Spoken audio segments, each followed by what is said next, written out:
Sahabat Shalom, selamat pagi.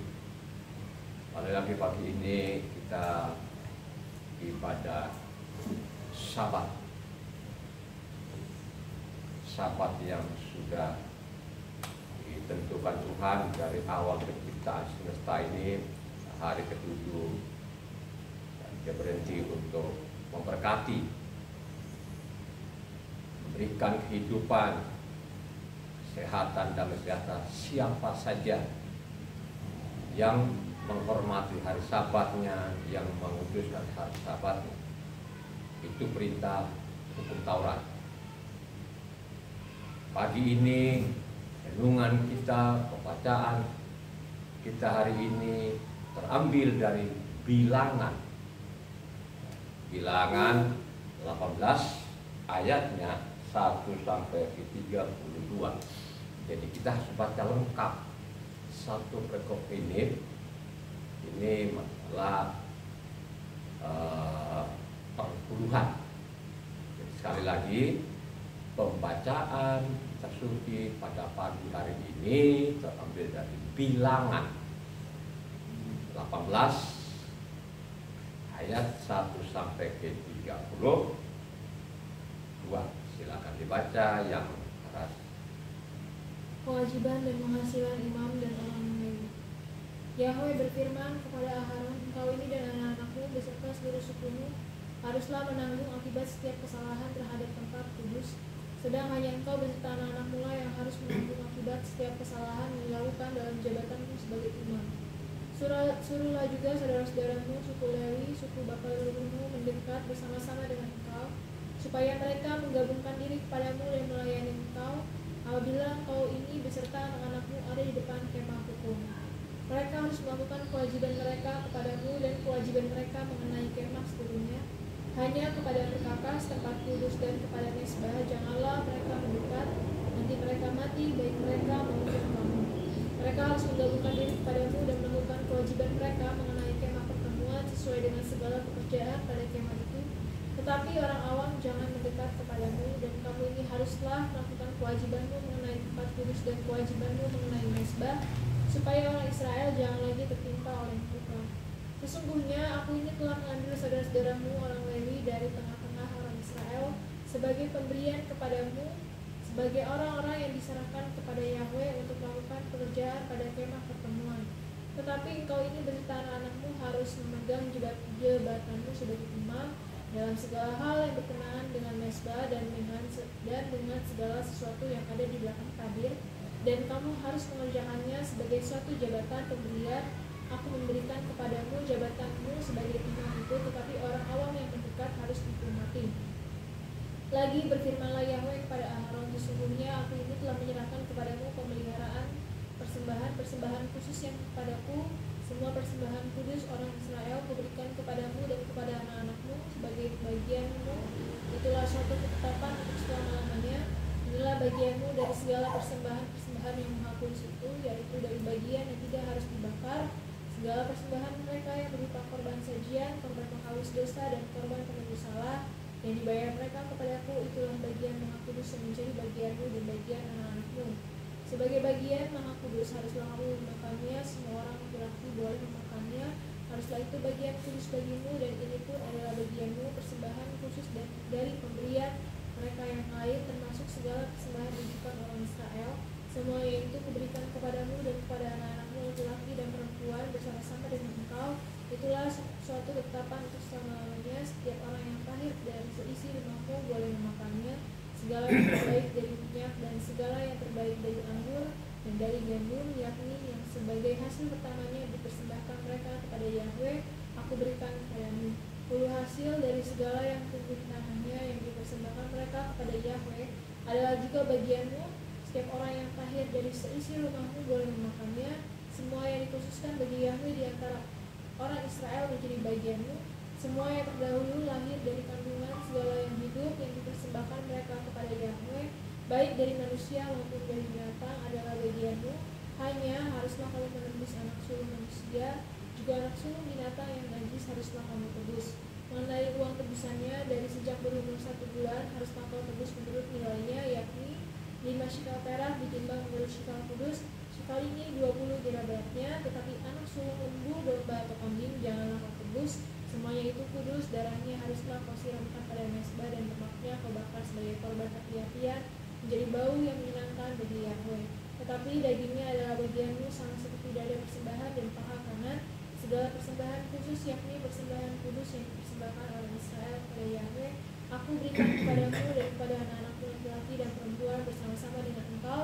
Itulah suatu ketetapan untuk selama-lamanya, itulah suatu perjanjian garam untuk selama-lamanya di hadapan Yahweh bagimu serta bagi keturunanmu. Yahweh berfirman kepada Aharon, di negeri mereka engkau tidak akan mendapat milik pusaka dan tidak akan beroleh bagian di tengah-tengah mereka. Akulah bagianmu dan milik pusakamu di tengah-tengah orang Israel. Mengenai Bani Lewi, sesungguhnya aku berikan kepada mereka segala persembahan persepuluhan di antara orang Israel sebagai milik pusakanya untuk membalas pekerjaan yang dilakukan mereka, pekerjaan pada kemah pertemuan. Maka janganlah lagi orang Israel mendekat kepada kemah pertemuan sehingga mereka mendatangkan dosa kepada dirinya lalu mati. Tetapi orang Lewi, mereka yang harus melakukan pekerjaan pada kemah pertemuan, dan mereka harus menanggung akibat kesalahan mereka. Itulah suatu ketetapan untuk selama-lamanya bagimu turun-temurun. Mereka tidak akan mendapat milik pusaka di tengah-tengah orang Israel. Sebab persembahan persepuluhan yang dipersembahkan orang Israel kepada Yahweh sebagai persembahan khusus kuberikan kepada orang Lewi sebagai milik pusakanya. Itulah sebabnya aku telah berfirman tentang mereka, mereka tidak akan mendapat milik pusaka di tengah-tengah orang Israel. Yahweh berfirman kepada Mose, lagi haruslah engkau berbicara kepada orang Lewi dan berkata kepada mereka, apabila kamu menerima dari pihak orang Israel persembahan persepuluhan yang kuberikan kepadamu dari pihak mereka sebagai milik pusakamu, maka haruslah kamu mempersembahkan sebagian daripadanya sebagai persembahan khusus kepada Yahweh, yakni persembahan persepuluhan dari persembahan persepuluhan itu. Dan persembahan itu akan diperhitungkan sebagai persembahan khususmu, sama seperti gandum dari tempat pengirikan dan sama seperti hasil dari tempat pemerasan anggur. Secara demikian, kamu pun harus mempersembahkan sebagai persembahan khusus kepada Yahweh sebagian dari segala persembahan persepuluhan yang kamu terima dari pihak orang Israel, dan yang dipersembahkan daripadanya sebagai persembahan khusus kepada Yahweh haruslah kamu serahkan kepada imam Aharon.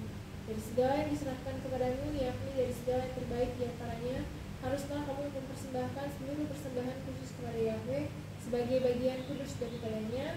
Lagi haruslah engkau berkata kepada mereka, apabila kamu mengkhususkan yang terbaik daripadanya, maka bagi orang Lewi haruslah hal itu dihitungkan sebagai hasil tempat pengirikan dan hasil tempat pemerasan anggur. Kamu boleh memakannya di setiap tempat, kamu dan seisi rumahmu, sebab upamulah itu untuk membalas pekerjaanmu di kemah pertemuan. Dan dalam hal itu kamu tidak akan mendatangkan dosa kepada dirimu, asal kamu mengkhususkan yang terbaik daripadanya. Demikianlah kamu tidak akan melanggar kekudusan persembahan-persembahan kudus orang Israel, yang kamu tidak akan mati. Demikian pembacaan. Haleluya. Jadi Imamat 18 ini ada 32 ayat. Ini namanya perpuluhan. Dijamin Tuhan orang-orang Lewi ini karena mereka tidak memperoleh warisan. Warisan mereka adalah Tuhan, juga perpuluhan. Taurat ini luar biasa. Hukumnya Tuhan ini luar biasa. Saya sangat menyukai kelima kitab ini, Kejadian, Keluaran, Imamat, Bilangan, dan Ulangan. Saya sangat menyukai. Kenapa saya mengatakan saya sangat menyukai? Selama 23 tahun ini, dari tahun 2000 sampai saat ini 2023, jadi masuk ke tahun 23 tahun saya baca kitab suci ini, dari Kejadian sampai Wahyu secara kontinu setiap hari. Sampai saat bicara ini kan sudah 170 kali. Dari Kejadian sampai Wahyu saya baca 170 kali. Sehingga benar-benar saya suka sekali membaca kitab suci ini. Sangat suka. Saya nikmati sekali. Saking nikmatnya itu saudara, saking nikmatnya saya baca kitab suci ini. Tahun ini, karena setiap namanya Januari itu saya ambil puasa selama 40 hari. Ini inisiatif saya tahun 2000 itu, Tuhan mengambilku, dari situlah aku sadar, dari situ aku mulai ikut puasa. Saya puasa itu bukan untuk saya bangga-banggakan, untuk saya sombong-sombongkan. Saya ambil puasa itu supaya Tuhan itu berbelas kasihan kepada aku ini. Dari tahun 2000 sampai cara ini, dan kemarin tanggal 9, dari 1 Januari sampai tanggal 9 itu saya baca, saya puasa. Dan selama 40 hari itu saya puasa, 3 kali berturut-turut saya habiskan kitab suci ini dari Kejadian sampai Wahyu. Ya, jadi 3 kali selama 40 hari dari Kejadian sampai Wahyu. Kenapa seperti itu? Karena saya sangat mencintai, sangat saya suka sekali ini namanya kelima kitab ini. Sebagian di luar sana malah sebaliknya saudara ya, mereka tidak mau lagi. Ada yang katanya, ada yang dilakukan, ada yang dibuang. Nah, makanya mereka mengatakan kalau namanya perpuluhan itu namanya kekal, tapi kalau lain-lain dibuang. Ini fakta loh saudara. Melihat seperti itu saya miris, sedih rasanya. Coba kan, Tuhan itu menuntun bangsa Israel dari Misraim itu. Dia sangat bertanggung jawab. Sangat-sangat dia bertanggung jawab. Dia mengatakan, Mose, tolong pimpin bangsa ini, keluarkan mereka dari Misraim, bawa ke tanah Kanaan yang penuh namanya apa? Susu dan madu. Mose, tolong pimpin mereka ini, bawalah ke tanah Kanaan yang penuh namanya susu dan madu. Coba saudara, hukumnya Tuhan itu jamin namanya bangsa Israel ini tidak akan kelaparan, tidak akan susah, tidak akan kena penyakit, tidak akan malapetaka. Kalau engkau benar-benar mencintai namanya hukumnya tuh. Kalau di luar sana sebagian kebanyakan orang mereka bilang Taurat itu tidak dibuang. Tapi kalau perpuluhannya,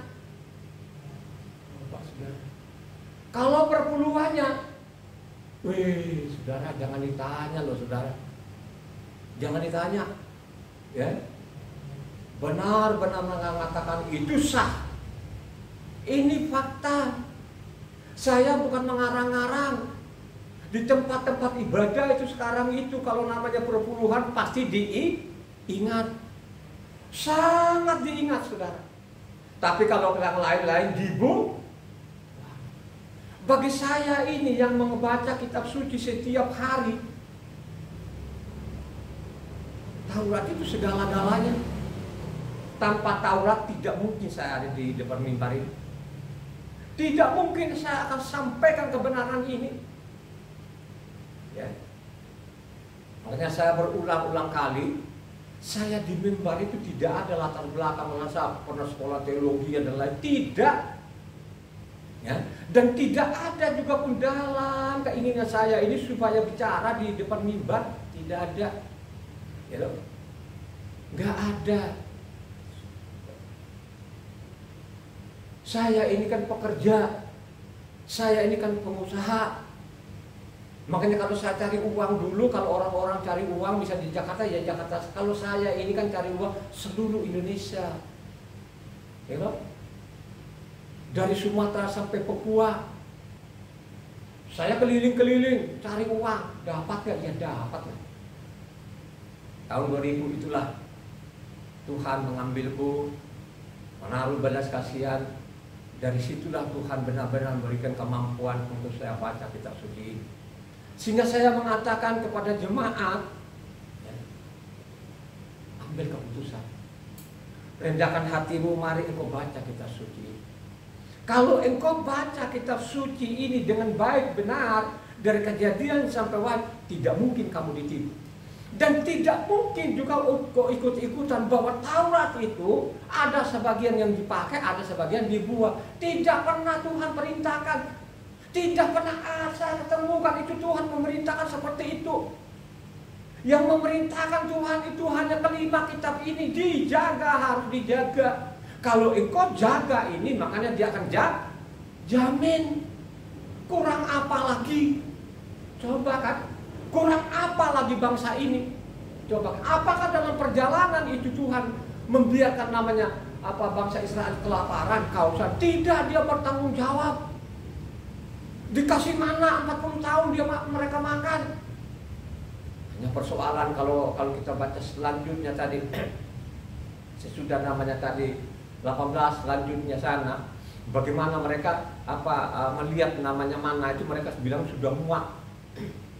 Begitu juga sekarang orang-orang zaman sekarang itu melihat namanya hukumnya Tuhan, mereka sudah muak. Mereka bilang ada yang dipakai, ada yang dibuang. Tuhan bilang jangan kan berkelimat-kelimat, satu yota satu titik tidak boleh ditiadakan. Itu perintah Tuhan. You know? Makanya sering sekali dari dulu saya melihat ini yang di mimbar-mimbar ini, mereka itu tidak baca yang ini, gitu? Mereka tidak baca yang ini, ya. Mereka bacanya larinya ke Maliaki. Maliaki berapa pasal semuanya? Halo? Ada 4 pasal. Yang mereka baca itu Maliakinya 3. Mereka tidak baca lengkap. Mereka ambil dari 8 sampai ke 10. Mereka tidak baca lengkap dari atasnya. Ya.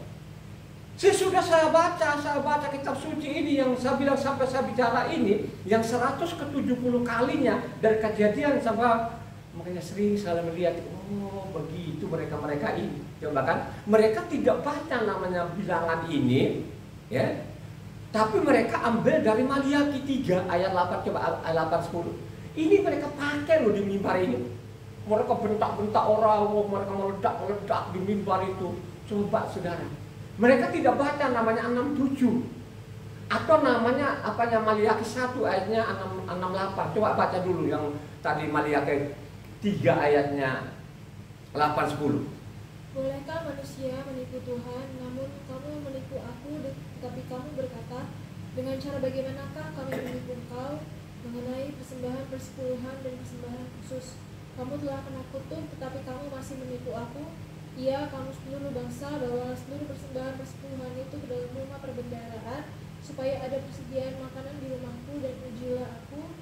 Firman Yahweh semesta alam, apakah aku tidak membukakan bagimu tingkap-tingkap langit dan mencurahkan berkat kepadamu setiap berkelimpahan sampai berkelimpahan? Coba kan mereka meledak itu, coba. Jangan menipu Tuhan, inilah milik Tuhan dan lain sebagainya. Padahal kalau kita baca lengkap di situ bagaimana bangsa ini mulai menyelewengkan namanya perpuluhan. Kalau engkau baca yang dimarahin pada waktu itu adalah Imam Loh, kalau kita baca tadi kan bilangan 18 tadi kan, ya, tugas mereka itu di dalam bait suci itu, ya. Mereka jadi pengajar, ya, mereka bakar korban-korban dan juga memungut mereka perpuluhan. Kan tidak boleh dari namanya suku yang lain itu mereka pungut-pungut perpuluhan atau dekat-dekat namanya di ruangan Maha Kudus itu tidak boleh. Hanya diperbolehkan namanya orang-orang Lewi. Coba diatur sedemikian rupa, ya. Tapi mereka ini kan si pendetanya di mimbar mereka meledak itu. Banyak saudara yang ketipu, ya. Coba kan, kalau itu perpuluhan benar-benar ya dipergunakan, kena sasarannya, tidak salah loh saudara. Hanya persoalan sekarang ini perpuluhan ini sudah diselewengkan. Coba kan, sudah diselewengkan saudara. Makanya saya mengatakan Maliaki itu, kalau kau Maliaki 1 ayatlah 6-8. Maliaki 1 ayatnya 6-8. Seorang anak menghormati bapaknya dan seorang hamba menghormati tuannya. Jika aku ini bapa, di manakah hormat yang kepadaku itu? Jika aku ini tuan, di manakah takut yang kepadaku itu? Firman Yahweh semesta alam kepada kamu, hai para imam yang menghina namaku, tetapi kamu berkata, dengan cara bagaimanakah kami menghina namamu? Kamu membawa roti cemar ke atas mezbahku, tetapi berkata, dengan cara bagaimanakah kami mencemarkannya? Dengan cara menyangka meja Yahweh boleh dihinakan. Apabila kamu membawa seekor binatang buta untuk dipersembahkan, tidakkah itu jahat? Apabila kamu membawa binatang yang timpang dan sakit, tidakkah itu jahat? Cobalah menyampaikannya kepada bupatimu. Apakah ia berkenan kepadamu? Apalagi menyambut engkau dengan baik, firman Yahweh semesta alam. Coba saudara, kalau orang baca kitab suci seperti saya ini, ya, saya telusurin namanya perpuluhan ini saudara, ya, baru ketahuan. Ya, ini kan dicatat oleh Maliaki. Sesudah Maliaki itu yang mencatat lagi siapa? Baru kalau kita baca, namanya Nehemia. Ini surat terakhir. Karena Nehemia ini bukan seorang nabi, bukan seorang imam, tapi dia seorang bupati. Dicatatlah di sana. Kalau engkau baca Nehemia 13 di sana, Nehemia 13 ayatnya 4-12, sangat jelas di situ bagaimana namanya imam-imam itu menyelewengkan namanya apa? Perbulan. Coba agak cepat dibaca. Nehemia 13 ayatnya 4-12. Tetapi sebelum masa itu, Imam Eliasib yang diangkat untuk mengawasi bilik-bilik rumah Tuhan kami dan yang mempunyai hubungan erat dengan Tobia menyediakan sebuah bilik besar bagi Tobia itu. Sebelumnya orang membawa ke bilik itu korban sajian, kemenyan, perkakas dan persembahan persepuluhan daripada gandum, anggur, dan minyak yang menjadi hak orang-orang Lewi, para penyanyi dan para penunggu pintu gerbang, dan persembahan khusus bagi para imam. Ketika peristiwa itu terjadi, aku tidak ada di Yerusalem, karena pada tahun ke-32 pemerintahan Artasasta Raja Babel, aku pergi menghadap raja. Tetapi sesudah beberapa waktu, aku minta izin dari raja untuk pergi. Lalu aku tiba di Yerusalem dan melihat kejahatan yang dibuat Eliasib untuk keuntungan Tobia, sebab bagi Tobia ini telah disediakan sebuah bilik di pelataran rumah Tuhan. Aku menjadi sangat kesal, lalu kelempar semua perabot rumah Tobia keluar bilik itu. Kemudian kusuruh tahirkan bilik itu. Sesudah itu kubawa kembali ke sana perkakas-perkakas rumah Tuhan, korban sajian dan kemenyan. Juga kudapati bahwa sumbangan-sumbangan bagi orang Lewi tidak pernah diberikan. Sehingga orang-orang Lewi dan para penyanyi yang bertugas masing-masing lari ke ladangnya. Aku menyesali para penguasa, kataku, mengapa rumah Tuhan dibiarkan begitu saja? Lalu kukumpulkan orang-orang Lewi itu dan kukembalikan pada tempatnya. Maka seluruh orang Yehuda membawa lagi persembahan persepuluhan daripada gandum, anggur, dan minyak ke perbendaharaan. Sebagai pengawas-pengawas perbendaharaan, kuangkat Imam Selemnya dan Zadok, seorang ahli kitab, dan Pedaya seorang Lewi. Sedang Hanan bin Sakur bin Matanya diperbantukan kepada mereka. Sampai 12 saja dong, sampai kan sangat jelas di situ. Makanya orang kalau kita baca ini sedikit kitab suci dengan benar baik. Susunan surat sekarang ini yang kita pegang ini itu kitab Lembaga Kitab Indonesia, ya. Bingung saudara, coba kan. Jadi susunan kitab suci ini tidak benar itu, ya. Jadi surat yang terakhir sebenarnya Maliaki, bukan Maliaki sebenarnya. Ini Nehemia. Ya, ini surat terakhir loh ini, karena Nehemia itu tidak termasuk namanya kitab para nabi, tapi Nehemia itu kitab surat. Dicatatlah di sana bagaimana kalau kita lihat tadi ini di Maliaki tadi belum begitu jelas. Ya, tapi jelas tapi tidak terperinci. Kalau kita baca tadi Nehemia baru kita sadar ternyata apa yang ditulis oleh namanya Maliaki ini dan ditulis oleh namanya di Nehemia, baru kita sadar bahwa perpuluhan itu sudah diselewengkan. Ya. Coba bayangkan saja zaman Nehemia itu, ya, orang-orang Lewi sudah kabur, ya, sudah kabur. Bagaimana mau tidak kabur? Sudah tidak ada lagi. Perpuluhan ini tidak sampai lagi kepada mereka. Coba saudara, ya. Begitulah yang sampai saat ini. Makanya di mimbar-mimbar sekarang itu saudara, ambillah di Maliaki. Tidak dibaca tuntas tadi Maliaki 1 ayatnya 8, ayat 6 sampai 8, maupun juga Maliaki 3. Maliaki 3 atau kalau kita baca 6 sampai 7, ya. Coba Maliaki 3 ayat 6 7.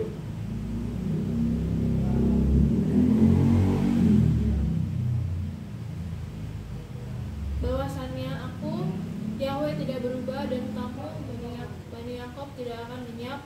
Sejak zaman nenek moyangmu kamu telah menyimpang dari ketetapanku dan tidak memeliharanya. Kembalilah kepadaku, maka aku akan kembali kepadamu, firman Yahweh semesta alam.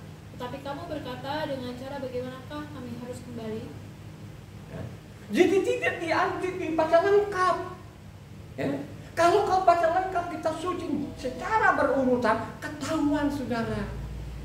Nah itulah Pak pendeta-pendeta sekarang tuh di mimbar itu mereka tidak nyinggung-nyinggung namanya bilangan 18. Sering sekali mereka ambil, mereka meledak itu menipu. Padahal mereka itu adalah perampok itu sendiri. Kenapa saya mengatakan itu? Karena mereka sudah selewengkan ini saudara sampai saat ini. Ya toh? Coba kan? Tidak diurus lagi orang miskin. Kalaupun sampai ke orang miskin itu, saudara yang bayangkan saja, ya. Kalau kita baca tadi namanya bilangan itu, ya, kalau ada perpuluhannya itu, ambil lagi perpuluhannya. Ya, jadi kalau misalnya 1000 gitu kan, ambillah namanya 100 kasih kepada imam-imamnya, imam-imam kepala lah atau imam-imam besarnya, kan gitu. Jadi yang 900 tadi untuk namanya orang Lewi, untuk orang miskin, janda, itu tidak kelihatan kalau dibaca bilangannya. Makanya saya mengatakan kepada jemaat ini, mari engkau baca kitab suci ini secara berurutan. Ya, kalau saya pembaca ini, saya tahu di mana nanti apa rinciannya ini, penggunaannya namanya apa perpuluhan ini. Kalau engkau baca namanya Ulangan 14 di sana, baru kita kelihatan di situ. Dirincilah di situ, ya, perpuluhan dirinci, ya. Kalau engkau baca namanya 22 sampai 29, coba baca yang keras, ya. Di bilangan tadi namanya perpuluhan bilangan tidak terlalu terinci, tapi kalau Ulangan namanya, makanya perlu sekarang baca Ulangan itu saudara, jangan dipotong-potong, baca lengkap namanya Ulangan, perlu sekali Ulangan baca ini saudara ya. Karena Ulangan itu sangat baik karena diwanti-wanti kepada orang Israel ini supaya benar-benar memperhatikan Taurat itu. Coba Ulangan 14 ayat 22-29 yang keras. Kelihatan di situ untuk apa namanya? Apa perpuluhan? Apakah untuk Pak Pendetanya saja? Untuk gembala sidangnya saja? Atau untuk apa namanya perpuluhan? Itu terperinci loh di situ saudara. Tapi pendeta-pendeta sekarang ini yang di mimbar, mereka tidak mau di situ. Kalau mereka baca di situ ketahuan mereka ini. Ketahuan saudara. Makanya banyak Pak pendeta sekarang tuh yang pakai apa gelang emas, wah jam tangan emas, wah mobilnya mewah sampai dikawal-kawal saudara. Itu hasil dari perpuluhan ini mereka selewengkan. Coba baca Ulangan 16 22 sampai 29. Haruslah engkau benar-benar mempersembahkan 1/10 dari seluruh hasil benih yang tumbuh di ladangmu tahun demi tahun di hadapan Yahweh Tuhanmu di tempat yang akan dipilihnya untuk membuat namanya diam di sana. Haruslah engkau memakan persembahan bersepuluhan dari gandummu, dari anggurmu, dari minyakmu, ataupun dari anak-anak sulung lembu sapimu dan kambing dombamu, supaya engkau belajar untuk selalu takut akan Yahweh Tuhanmu.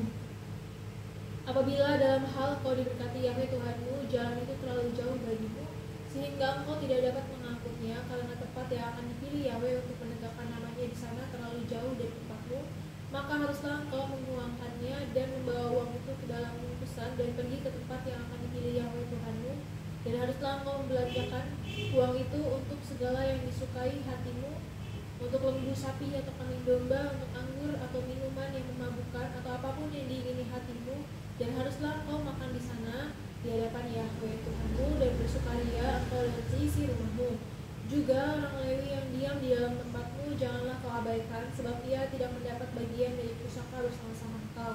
Pada akhir 3 tahun engkau harus mengeluarkan segala persembahan persepuluhan dari hasil tanahmu dalam tahun itu dan menaruhnya di dalam kotamu. Maka orang Lewi, karena ia tidak mendapat bagian dari pusaka bersama-sama engkau, dan orang asing, anak yatim dan janda yang di dalam tempatmu akan datang, makan dan menjadi kenyang, supaya Yahweh Tuhanmu memberkati engkau di dalam segala usaha yang dikerjakan tanganmu. Ya. Langsung Ulangan 26 ayatnya 12-13. Supaya lengkap ini yang di mimbar sekarang tuh nggak mau di situ. Ketahuan kalau mereka baca itu, kebaca mereka ini. Ya, coba. Apabila dalam tahun yang ketiga, tahun persembahan persepuluhan, engkau sudah selesai mengambil segala persembahan persepuluhan dari hasil tanahmu, maka haruslah engkau memberikannya kepada orang Lewi, orang asing, anak yatim, dan kepada janda, supaya mereka dapat makan di dalam tempatmu dan menjadi kenyang. Dan haruslah engkau berkata di hadapan Yahweh Tuhanmu, telah kupindahkan persembahan kudus itu dari rumahku, juga telah kuberikan kepada orang Lewi, dan kepada orang asing, anak yatim, dan kepada janda, tepat seperti perintah yang telah kuberikan kepadaku. Tidak kulangkahi atau melupakan sesuatu dari perintahmu itu. Coba saudara, coba kalau orang ini berani, mereka pendeta-pendeta yang di mimbar sekarang itu ketahuan ini saudara. Ini ketahuan mereka menyelewengkan saudara. Coba kan, untuk apa perpuluhan ini? Makanya di Israel ajaran Tuhan itu supaya tidak ada yang kelaparan. Bawalah perpuluhanmu di rumahku, supaya ada makanan saudara. Yang dimaksud rumahnya itu siapa? Kita ini adalah baitnya Elohim, rumahnya Tuhan saudara. Coba. Kalau saya seorang pembaca yang baca setiap hari itu saya ketawain si pendeta-pendeta itu. Mereka meledak di mimbar. Oh, jangan kamu menipu Tuhan, harus kamu bawa perpuluhan. Mereka nipu jemaatnya. Coba kan. Kalau kita baca lengkap itu tidak ada di dalamnya yang seperti itu. Ya, boleh saja engkau pungut perpuluhannya, tapi perpuluhannya itu harus sampai kepada yang si pemiliknya. Ya, karena kita suci di dalamnya ini yang kita baca ini, ya, diatur sedemikian rupa. Ya, pantasan selama ini mereka berkoak-koak di luar sana, yang namanya titennya berderet-deret itu saudara. Mereka incar betul-betul ini supaya namanya Taurat itu dibuang. Coba kan, mereka buang benar nggak? Iya, mereka buang benar. Coba kan.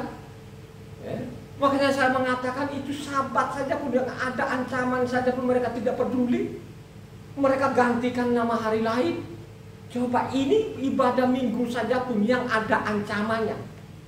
Ya, yang ditukik dalam batu pertama itu saudara. Mereka berani itu saudara. Tapi kalau namanya perpuluhan, wah ampun deh. Senjata mereka dimaliaki. Coba. Ya. Akhirnya apa? Mereka menyelewengkan. Coba mereka beli barang-barang mewah. Coba kan, sekarang kan misalnya gereja-gereja sekarang, ya, misalnya gembalanya sekarang itu kan sudah disediakan fasilitas. Coba kan, sampai ada sopirnya. Ya, coba kan, kalau seperti itu, apakah mereka mau menyampaikan kebenaran? Tidak mungkin mereka sampai. Kalau sampai mereka menyampaikan kebenaran, hilang isi perutnya. Yakin betul-betul hilang isi perutnya. Ya, coba kan. Makanya di dalam diatur demikian rupa 11 suku itu tidak boleh. Yang boleh memungut-mungut itu namanya suku Lewi, diatur sedemikian rupa.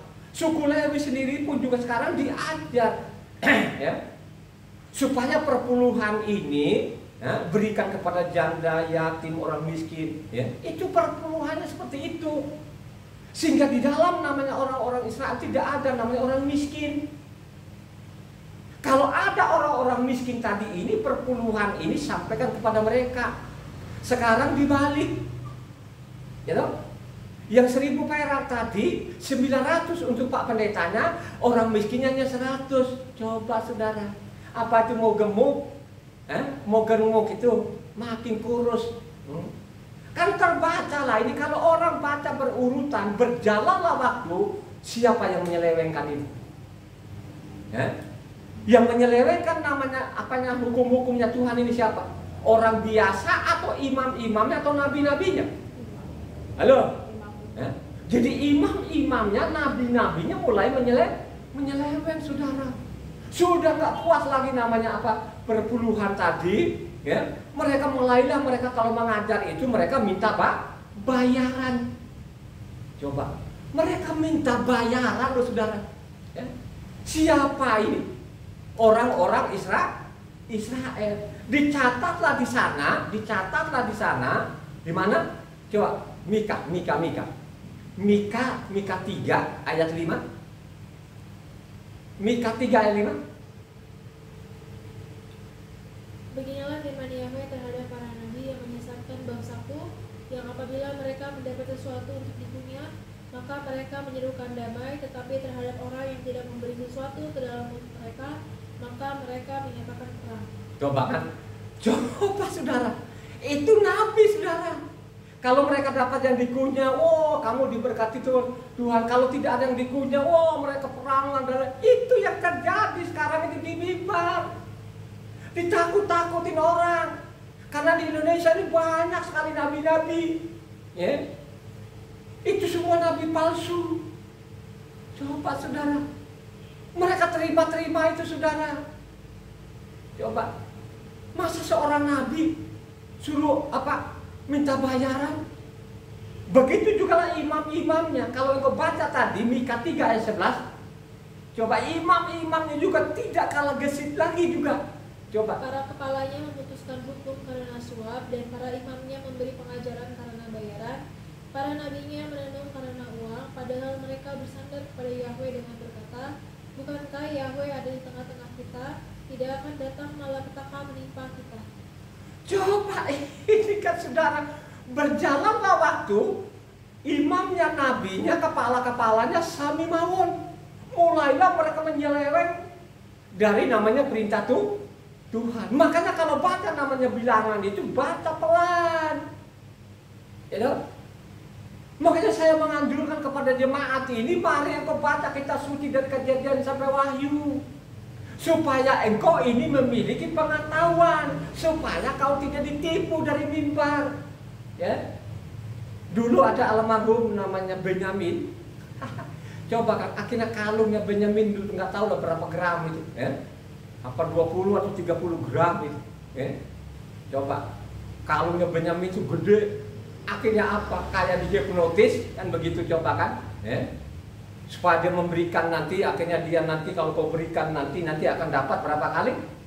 Berapa kali? 100 kali saudara. Akhirnya Benyamin lepas kalungnya saudara. Itu yang terjadi saudara sampai saat ini. Makanya saya mengatakan ini, kau baca kitab suci supaya engkau tidak ditipu. Lupa kan? Dimakan sendiri perpuluhannya. Tidak disampaikan kepada orang-orang miskin, tidak disampaikan kepada yatim, tidak disampaikan kepada janda. Coba kan? Itu yang terjadi.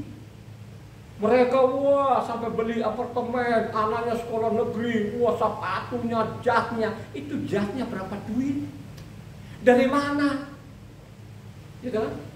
Coba sekarang ini lebih gawat lagi. Coba kan? Dikasih kantong-kantong itu sudah diedarkan. Coba diedarkan ke depan dia, sodor-sodorkan seperti itu. Yang lebih modern lagi sekarang itu mereka pakai namanya nomor rekening. Coba kalau engkau pungut perpuluhan tadi, kau sampaikan yang benar, itu nggak ada masalah. Bawalah perpuluhanmu supaya ada makanan. Kan begitu sebenarnya. Coba kan.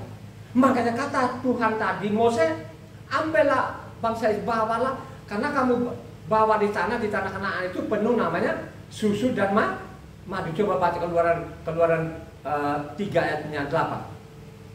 Kan tidak mungkin Tuhan menyuruh ke sana itu yang tanah gersang, yang tidak ada makan dan lain sebagainya.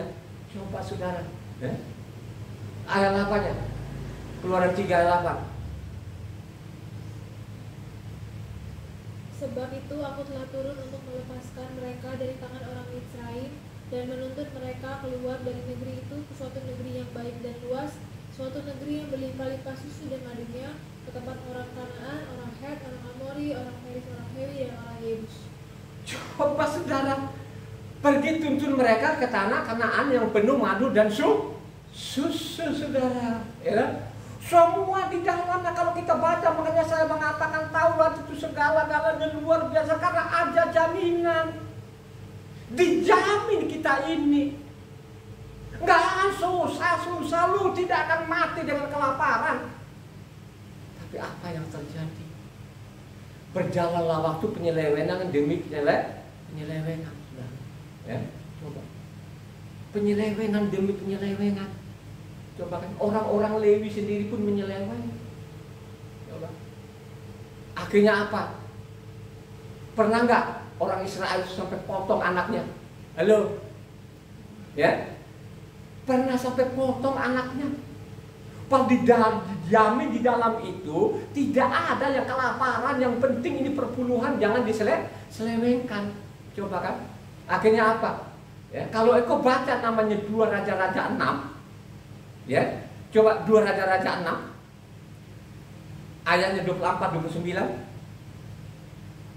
2 Raja-Raja 6 24-29 yang keras supaya pendengar ini baca saudara, ya. Sampai sekarang seperti itu, penyelewengan demi penyelewengan ini itu makanya banyak orang-orang miskin. Coba tiap bulan dikasih 100.000, memang cukup dia makan. Lu sikat sendiri uang sekian banyak, ini kan perpuluhan orang. Coba akhirnya mereka beli bangun gedung-gedung yang mewah-mewah itu, tidak diperhatikan namanya baiknya Tuhan ini manusia ini. Coba kan, ya. Coba baca dari tadi 2 Raja-Raja 6 ayatnya 24-29 yang keras. Sesudah itu Ben-Hadad Raja Aram menghimpunkan seluruh tentaranya lalu maju mengepung Samaria. Maka terjadilah kelaparan hebat di Samaria selama mereka mengepungnya, sehingga sebuah kepala keledai berharga 80 shikal perak dan 1/4 tahi merpati berharga 5 shikal perak. Suatu kali ketika Raja Israel berjalan di atas tembok, datanglah seorang perempuan mengadukan halnya kepada Raja sambil berseru, "Tolonglah ya Tuanku Raja," jawabnya, "jika Yahweh tidak menolong engkau, dengan apakah aku dapat menolong engkau? Dengan hasil penyirikan atau hasil pemerasan anggur?" Kemudian bertanyalah Raja kepadanya, "Ada apa?" Jawab perempuan itu, "Perempuan ini berkata kepadaku, berilah anakmu laki-laki supaya kita makan dia pada hari ini, dan besok akan kita makan anakku laki-laki. Jadi kami memasak anakku dan memakan dia, tetapi ketika aku berkata kepadanya pada hari berikutnya, berilah anakmu supaya kita makan dia, maka perempuan ini menyembunyikan anaknya." Coba saudara, ini saya mau tanya jemaat, ini nyata ini atau ini perumpamaan? Halo? Kalau seorang pembaca ini nyata, karena kelaparan dari namanya Ahab, akhirnya gantikan anaknya bernama Jadi zaman ini yang kamu baca tadi zaman Raja Yoram. Ini anak daripada namanya Raja Ahab.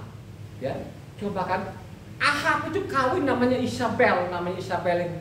Coba kan Raja Sidon. Coba kan dari zaman Raja Ahab ini kelaparannya luar biasa. Coba, ya. Zaman nama Raja Ahab ini ada seorang perempuan siapa? Perempuan Israel, yang percaya kepada Tuhan, ya, yang di Sidon itu. Orang Israel atau orang Kanaan? Dia orang Kanaan. Ini zaman namanya Ahab, ya. Ada kelaparan yang luar biasa, ya. Tapi luar biasa namanya perempuan sana tadi ini tidak seperti yang kamu baca tadi ini, yang 2 Raja-Raja 6. Kalau 1 Raja-Raja 17 tidak demikian. Dia menghadapi kelaparan itu, dia percaya bahwa yang disembah Abraham, Ishak dan Yakub itu Tuhan yang hidup. Coba, ya. Coba. Jadi ini kedua perempuan ini beda, saudara. Ya. Coba beda. Coba baca namanya 1 Raja-Raja 17 ayatnya 12 lanjut ke 13. Perhatikan ini perempuan ini tadi, ini zaman kelaparan. Sebenarnya Israel itu tidak boleh lapar. Karena ada perpuluhannya mereka di sana ini. Yang penting mereka itu jangan menyelewengkan, jangan namanya menolak perintah Tuhan. Coba baca ayatnya 12. 1 Raja-Raja 17 ayat 12 sampai 13. Perempuan itu menjawab, demi Yahweh Tuhanmu yang hidup, sesungguhnya tidak ada roti padaku sedikit pun kecuali segenggam tepung dalam tempayan dan sedikit minyak dalam buli-buli. Dan sekarang aku sedang mengumpulkan 2-3 potong kayu api, kemudian aku mau pulang dan mengolahnya bagiku dan bagi anakku, dan setelah kami memakannya maka kami akan mati.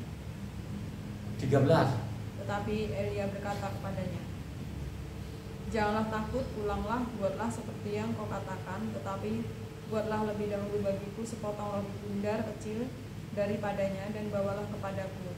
Kemudian barulah kau buat bagimu dan bagi anakmu. Sebab beginilah firman Yahweh Tuhan Israel, tepung dalam tempayan itu tidak akan habis dan minyak dalam buli-buli pun tidak akan berkurang. Tidak akan berguli, tepung itu tidak akan habis, minyak aja. Luar biasa loh saudara. Kenapa ada kelaparan di situ? Kenapa di utara ini ada kelaparan yang luar biasa sampai anak-anaknya dipotong? Karena di sana itu zaman Yerobeam, Raja Yerobeam itu diusirlah nama imam-imam saudara. Akhirnya mereka angkat imam dari kalangan biasa yang tadi Tuhan bilang jangan boleh dekat-dekat orang yang bukan orang Lewi itu jangan dekat-dekat. Yang ditugaskan memungut perpuluhan hanya orang-orang Lewi utara ini tidak ada lagi. Coba kan, akhirnya ada kelaparan di sana yang luar biasa. Mereka meninggalkan Taurat, ya, meninggalkan Yahweh, tidak kenal lagi. Akibatnya apa? Sampai dimakan apakah orang Israel ini sudah diperingatkan enggak? Sebelum-belumnya. Makanya saya mengatakan dari dulu, engkau baca namanya Imamat. Imamat 26 di sana ada namanya berkat dan ada kutuk. Maupun juga Ulangan 28 sana ada namanya berkat dan ada namanya kutuk, saudara. Ya. Itulah yang terjadi sampai saat ini, saudara. Ya. Penyelewengan demi penyelewengan. Ya. Makanya saya ketawain. Setiap mereka meledak. Coba sekali-sekali itu kita dialog itu orang-orang seperti itu. Hanya dia kan dimimbakan tidak bisa, saudara. Ya, kita debat sama dia kan gitu. Dia meledak. Itu dia pakai namanya Maliyaki. Dia tidak pernah membaca tadi itu.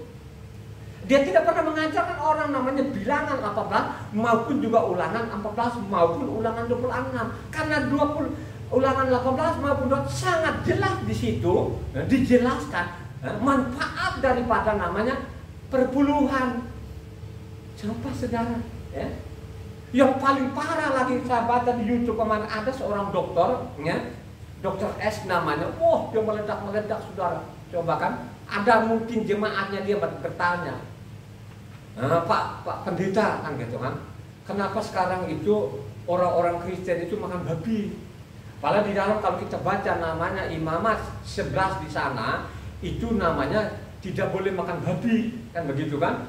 Wah, dengan lantangnya si dokter tadi ini ya, dianggapin ini orang-orang yang mendengar kiat itu orang bodoh semua, ya. Oh, dia bilang ini kan ada namanya sekarang Taurat, ada yang kita bisa lakukan, ada yang kita tidak boleh lakukan. Coba kan? Ya. Coba kan? Ya. Coba dia mengatakan itu, kalaupun dia mau, coba kalau dia jawab aja kan, ya mungkin saya orang asing lah. Karena orang asing kita ini kan bukan bangsa eksklusif lah. Kalau orang Israel itu kan memang mereka eksklusif. Kenapa mereka eksklusif?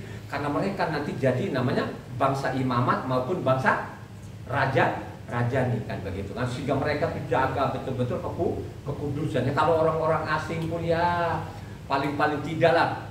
Ya. Kalau makan itu ya paling tidak ada pentahirannya. Kalau dia ngomong seperti itu lain urusannya, ya. Kalau kita baca lengkap, namanya bangke itu kan juga najis kan. Tapi kalau orang baca makan itu paling tidak pentahiran, arti lu mandilah kan gitu, ya. Baru nanti matahari terbenam namanya apa? Baru namanya tahir, saudara. Jadi namanya tahir sama koser dengan tahir itu masalah kotor dan bersih. Ya. Wah, dengan lantangnya segala macam gitu kan. Coba kan, ada yang dibuang dan lain sebagainya. Yang dia buang mereka Kristen ini tidak tanggung-tanggung. Yang dibuang Seperti contoh namanya Sabat, mereka gantikan namanya Minggu. Coba kan, mereka namanya Pesak, namanya gantikan namanya Jumat. Banyak sekali. Namanya Pondok Daunnya, gantikan namanya Natal. Ini kan luar biasa, saudara. Ya, coba.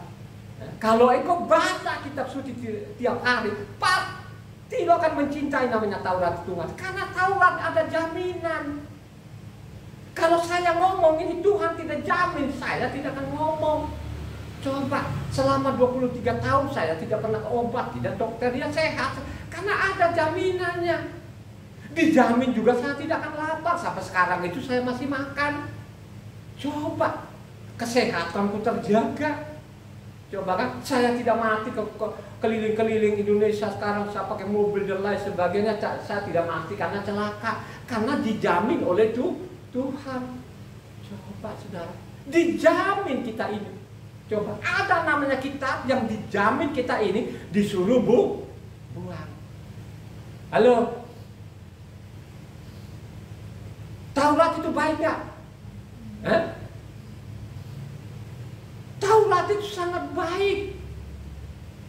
Taurat itu segala-galanya karena Tuhan sendiri pun memerintahkan kita. Aku datang di bumi ini bukan meniadakan Taurat. 1.1 iota. Coba. Kenapa perpuluhan sekarang begitu getolnya orang-orang mereka ini? Membenci ini, mereka tidak boleh melakukan Taurat. Ya. Karena kita sudah baca tadi zaman Mika. Zaman Mika itu kalau engkau baca, zaman raja siapa? Yotam, Ahaz, Hizkia. Zaman Mika itu zaman Yotam maupun kan zaman raja-raja. Ya. Bagaimana ini orang Israel namanya imam-imam nabi-nabi sudah menyeleweng saudara. Terus ada penyelewengan sampai namanya tadi yang kita baca namanya Maliaki. Inilah senjata-senjatanya pendeta-pendeta yang ada di mimbar. Coba kan? Coba. Apakah zaman namanya Yesua waktu ada di bumi ini, turun di bumi ini, Yahweh turun di bumi ini, mengajarkan itu? Tidak juga diajarkan, apalagi namanya orang asing. Memungut-mungut begitu. Sebenarnya juga saya tidak salah kan kalau kau sampaikan si pemiliknya, itu lain urusannya. Tapi kalau kau nyelewengkan untuk kaya diri, ya, sampai ada sopirmu, ada pengawalmu, ya ampun. Ini namanya pembangkangan di hadapan Tuhan. Ini penyelewengan yang luar biasa. Ya. Kita tinggalkan tadi masalahnya dari kita sudah baca tadi penjelasan di situ bagaimana namanya perpuluhan ini disampaikan kepada namanya orang miskin, janda, yatim dan lain sebagainya, kan gitu. Terus bagaimana zaman Yesua waktu ada di bumi? Ya. Apakah namanya waktu Yesua datang di bumi ini mengajarkan orang namanya pungut sana pungut sini? Tidak dia. Jadi sangat jelas ini zaman Yesua sendiri pun mengajarkan kalau kamu sudah peroleh dengan cuma-cuma, berikan dengan cuma-cuma. Halo, kamu peroleh ini kebenaran ini berikanlah kepada orang dengan cuma-cuma. Coba satu orang, ya, supaya lengkap ini saudara. Supaya kamu mencatat ini yang dari mimbar-mimbar ini, yang tidak sampaikan yang benar. Mereka bilang Taurat itu tidak berlaku lagi, tapi perpuluhannya tetap berlaku katanya mereka itu. Ajaran dari mana mereka ini yang Kristen ini, yang di mimbar-mimbar sampai saat ini. Mereka bikin gedung yang mewah-mewah, tidak diperhatikan lagi manusia-manusia tadi ini. Coba kan, karena perpuluhan kan banyak sekali manfaatnya, mendidik orang, kasih makan orang, ya toh? Kan mestinya begitu, ya? Kasih supaya orang bergizi. Kan kasihkan supaya sehat-sehat. Kan begitulah ajaran Tuhan. Kenapa sekarang itu diputar balik? Coba kan, ya, dikocorkan, memang dikucurkan sedikit sekali. Akhirnya apa? Mereka pentingkan bikin gedung-gedung mewah. Kalau di dalam gedung mewahmu itu tadi sampaikan apa adanya sesuai tertulis, itu tidak masalah. Tapi kalau kau nyelewengkan namanya kebenaran Tuhan, itu apa yang jadi? Ya? Bukan saja lu kuras harta orang, ya? Kau matiin juga orang ini, coba, ya? Kau ajarkan tidak benar, Kau ikuti namanya ajaran dari nenek moyangmu, dari generasi ke generasi.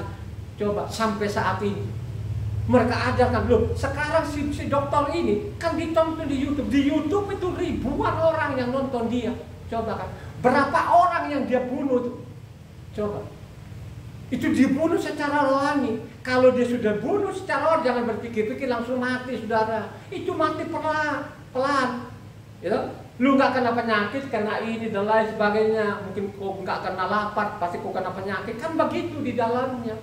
Kalau engkau selewengkan namanya undang-undangnya Tuhan ini, Tuhan begitu luar biasanya diaturlah mereka ini, supaya mereka ini tidak kena celaka, tidak kena penyakit, tidak kelaparan. Sudah diatur sedemikian rupa. Coba yang mengatur ini lu suruh buang. Coba, apakah di dalam Injil itu diajarkan? Tidak pernah ada kita ketemukan di dalam Injil itu kau pungut sana pungut sini. Malah sebaliknya, supaya kamu memperhatikan orang-orang nih. Halo, coba baca Matius 10 ayatnya 78. Pergilah dan beritakanlah kerajaan sorga sudah dekat. Sembuhkanlah orang sakit, bangkitkanlah orang mati, lahirkanlah orang dusta, usirlah setan-setan. Kamu telah memperolehnya dengan cuma-cuma, karena itu berikanlah pula dengan cuma-cuma. Coba sekarang saudara, yang kita ketemu tidak demikian saudara. Ada orang mati mereka pungut, ada orang sakit mereka terima amplop itu saudara. Coba kan, berikanlah dengan cuma-cuma, sembuhkan orang sakit, bangkitkan orang mati. Kamu sudah terima dengan cuma-cuma, berikan dengan cuma-cuma. Halo, coba saudara. Apakah Tuhan mengajarkan seperti itu? Pungut sana pungut sini. Malah sebab saya mau tanya, yang berkata tadi itu, yang mengatakan tadi namanya Matius tadi 10 itu nelayan atau Tuhan itu sendiri? Halo, Tuhan itu sendiri saudara. Coba ya, Tuhan Yahweh sendiri yang ngomong, bukan siapa-siapa. Ini Tuhan Yahweh sendiri yang ngomong. Kamu sudah perolehnya cuma-cuma, berikanlah cuma-cuma. Sekarang tidak demikian saudara. Kalau mereka katanya melayang kemana? Ada seorang namanya juga dokter, saya pernah baca di YouTube itu pengakuannya mereka. Dia pergi ke Amerika. Ya, dia tanya dulu bayar berapa, akomodasinya apa, nanti saya di sana mau dibawa kemana segala macam, saudara. Bayarnya mahal. Apakah perintah Tuhan seperti itu? Apakah orang imam-imam sana lari sini? Tidak ada. Di Israel dulu zaman itu sudah ditentukan, kalau ada tempat ibadat situ, sudah ada di situ yang lain. Dia tidak kemana-mana. Mereka di situ saja. Ya. Jadi kalau ada persoalan orang-orang itu, mereka di situ saja. Ya. Makanya disediakan makanan. Tidak diajarkan di dalam itu supaya kamu orang kaya raya, kamu bermewah-mewah. Tidak ada. Makanya seorang nabi itu kan harus sederhana sekali. Coba saudara, ya? Coba, ya? Misalnya nabi siapa? Nabi Elisa. Kalau Nabi Elisa itu dia mau kaya, bisa nggak? Dia bisa kaya saudara. Nah, kenapa? Pada waktu dia sembuhkan siapa? Naaman. Naaman itu bawa emas, bawa perak nggak? Bawa emas, bawa perak. Tapi namanya Naaman itu menolak. Coba kalau baca namanya 1 Raja-Raja 5, ya, ayatnya 5 di sana. Bagaimana Naaman itu menuju ke Israel itu bawa perak tuh, bawa emas loh, banyak tuh. Coba 1 Raja-Raja 5 dong. 2 Raja 5, bukan 1 Raja 5, 2 Raja 5, maaf. Ayatnya 5. Maka jawab Raja Aram, baik, pergilah dan aku akan mengirim surat kepada Raja Israel. Lalu pergilah Naaman dan membawa sebagai persembahan 10 talenta perak dan 6.000 shikal emas dan 10 potong pakaian. Coba saudara, berapa emas, berapa talenta peraknya? 10 talenta perak. Kalau 1 talenta itu kurang lebih 36 kilo saudara, itu berkilo-kilo. Terus emasnya berapa itu? Berapa ribu? Sikal? 6.000. 6.000 6.000 sikal. 6.000 sikal. Satu sikal berapa ons lah, saya lupa itu kan gitu kan. Coba, apakah Elisa terima nggak? Dia tidak terima. Siapa yang nerima itu akhirnya? Gehasi. Hah? Gehasi. Akhirnya Gehasi dia bilang, ini bos terlalu segan namanya panglima ini, mendingan meminta saja. Akhirnya pada waktu namanya dia kejar sana, dia terima namanya 2 talenta, ya, dengan pakaian. Akhirnya apa? Penyakitnya siapa? Penyakitnya Naaman pindah kepada namanya Gehasi, saudara. Ya, gak ada saudara, di dalam kitab suci tidak ada. Kalau sekarang nabi-nabi sekarang ini, nabi di Indonesia, nabinya orang Kristen luar biasa. Mereka orang mati ada namanya persembahan, orang sakit ada sakit diterima juga. Akhirnya apa? Pindah penyakitnya. Ya, apalagi daerah saya ini kalau orang mati cepat betul. Kenapa mereka cepat orang mati itu? Karena kainnya berapa biji, berapa lembar. Satu lembar kain disumbat itu 250.000. Coba kalau misalnya 2 gitu kan sudah 500.000. Coba berapa kali mondar mandir situ. Kalau orang Sumba kan mati kan tak langsung dikubur. Kan berapa bisa ada yang seminggu. Coba saudara, panen saudara. Apakah Tuhan mengajarkan? Tadi katanya sembuhkan orang sakit, bangkitkan orang mati. Apa yang kamu terima dengan cuma-cuma? Berikanlah cuma-cuma. Ini ajaran Tuhan. Coba ajaran Tuhan. Makanya saya merasa jengkel betul-betul pendeta. Kenapa ini ada jaminan ini mereka bilang buang ini coba. Mereka hancurkan namanya hukumnya Tuhan ini. Coba mengajarkan orang yang tidak benar ini. Tapi kalau perpuluhan mereka genggam, mereka takut-takutin orang pakai namanya Maliaki. Kalau engkau baca lagi Kisah Para Rasul 20 ayatnya 30, 33 sampai 35 yang kencang bacanya. Coba. Kisah Para Rasul 20 ayatnya 33 35. Siapa ini? Ini seorang namanya Rasul Saul ini saudara. Dia tidak pungut saudara. Dia tahu juga ini namanya Rasul Saul ini bukan orang Lewi. Ya, dia tidak pungut. Coba baca. Perak atau emas atau pakaian tidak pernah aku ingini dari siapapun juga. Kamu sendiri tahu bahwa dengan tanganku sendiri aku telah bekerja untuk memenuhi keperluanku dan keperluan kawan-kawan seperjalananku. Dalam segala sesuatu telah kuberikan contoh kepada kamu bahwa dengan bekerja demikian kita harus membantu orang-orang yang lemah dan harus mengingat perkataan Tuhan Yeshua, sebab Ia sendiri telah mengatakan adalah lebih berbahagia memberi daripada menerima. Coba kan, lebih bahagia itu kalau engkau memberi daripada menerima. Sehingga orang pengajar, guru itu harus ada punya pekerjaan supaya tidak dibebankan namanya jemaatnya. Kalau oke lah, ya saya bilang oke lah tadi lu terima itu, ya mungkin gak ada pekerjaan, tapi kan lu bagi juga si pemiliknya. Persoalan sekarang itu di kop habis akhirnya apa? Dia beli sepatu mewah, baju mewah dan lain sebagainya. Dia beli mobil dan lain sebagainya. Coba itu biayanya kan besar. Coba kan. Akhirnya lu lari sana, lari sini.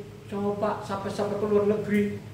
Ya kalau kau dapat uang tadi itu kau salurkan kepada si pemilikannya kan itu urusan lain.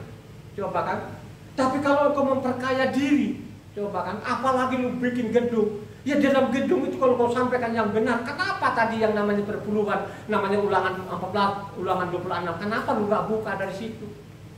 Kenapa lu gak ngajarkan orang? Sehingga dalam gedung yang kau bangun itu ada kebenarannya. Tapi kalau kau bangun gedung itu terus kau nyelewengkan namanya hukum Tuhan ini kan, kau sudah kuras katanya orang, lu matiin lagi orangnya. Kira-kira lu meninggalkan sahabatnya itu kira-kira namanya hukuman ringan, itu hukuman berat itu. Sangat berat. Coba kan. Makanya saya mengatakan setiap sahabat itu sekarang saya tambahin di atas itu Matitia 5 ayatnya 17-20. Coba kan. Apa ada orang merespon itu? Coba kan. Hanya sekedar dia buka. Coba kan. Mulailah diprotes. Lu kalau protes jangan saya yang lu protes, apa yang kau baca di sana itu? Kan ada pasalnya dan ada ayatnya. Kalau kau protes sama saya ini jangan kau pakai namanya pakai YouTube, kau balas, kau datang langsung di sini, kau bawa kitab yang sama, kau ketemu langsung. Itu baru saya anggap kau berani namanya. Ya. Ini adalah penyelewengan. Apa yang kamu peroleh dengan cuma berikanlah cuma-cuma, lebih bahagia tuh orang yang menerima daripada namanya. Coba, gitu.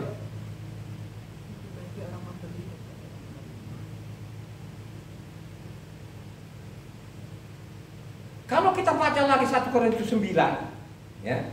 Ini kalau kita baca dari 11-nya sampai 18-nya saja, tapi baca lengkap saja 11 sampai 18. Tapi 18-nya aja lah, karena memang isinya di atas itu dia tidak terima namanya Rasul Saul ini loh, dia tidak terima, ya. Ya. Terus apanya kalau ayat 18 sana, apa sih upahnya? Upah saya memberitakan tanpa coba 1 Korintus 9 ayat 18. Kalau demikian, apakah upahku? Upahku ialah ini, bahwa aku boleh memberitakan Injil tanpa upah, dan bahwa aku tidak mempergunakan hakku sebagai pemberita Injil. Coba saudara, saya memberitakan itu dengan cuma. Ya. Upahku apa? Karena saya memberitakan tanpa upah. Ini kan ajaran Tuhan. Ya. Sekarang tidak demikian saudara. Kalau kita didengar begini, mulai dia rancang otaknya. Dia rancang otak, bukan saya yang lu lawan, tapi lu lawan kepada Tuhan. Ya. Ini yang begini-begini sekarang itu, yang di mimbar-mimbar itu, coba deh disuruh kerja sekuler, gak bisa mereka itu saudara. Ya, hanya bisa menipu dari mimbar, membunuh orang. Taurat itu tidak berlaku, buang aja. Sadis. Coba kan. Mereka tambah-tambahin di dalamnya. Ini kan perbuatan nenek moyangnya, dan sampai saat ini mereka piara. Ya, coba kan. Makanya kalau engkau baca sekarang ini namanya nabi-nabi palsu. Kalau engkau baca namanya 2 Kepa 2 1 sampai ke 22 di sana, apa katanya? Khususnya ayat 21 maupun 22 di sana, anjing kepada kembali kemuntannya, babi kepada kubangannya. Karena di sana itu 2 Kepa 2 tadi 1 sampai 22 itu namanya guru-guru palsu maupun nabi-nabi palsu. Ciri-cirinya mereka itu memungut sana mungut sini.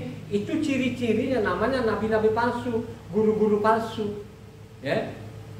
Bukan saya loh, itu kalau lu mau bantah ini bantah saja Tuhan. Bantah saja lu pergi ke kuburan sana namanya Rasul Saul Kepa itu. Kenapa Kepa lu tulis begini?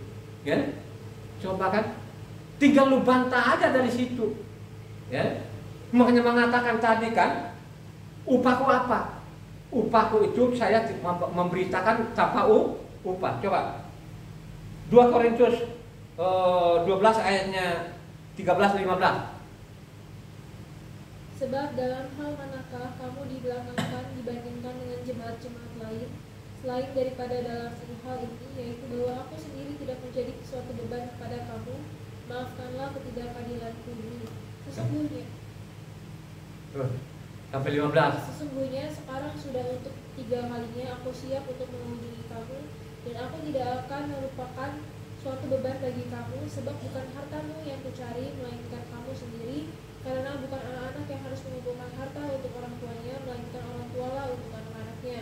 Karena itu aku suka mengorbankan diriku, bahkan mengorbankan diriku untuk kamu. Jadi jika aku sangat mengasihi kamu, masakan aku semakin kurang dikasihi? Coba saudara, bukan hartaku saja, sampai nyawaku juga kok korbankan saudara.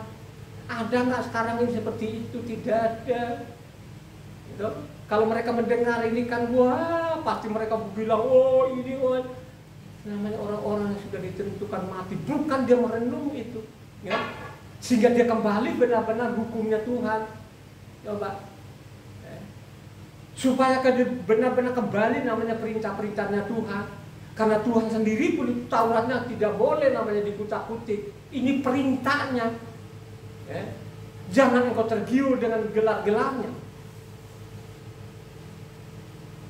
Terus kalau kita melakukan itu, apa? Itu adalah pengabdian diri saudara. Kalau kita melakukan itu, juga namanya pengabdian diri. Itu namanya kata Rasul Saul tanpa upah. Ditulis juga Kefa 1 Kefa 5 di sana.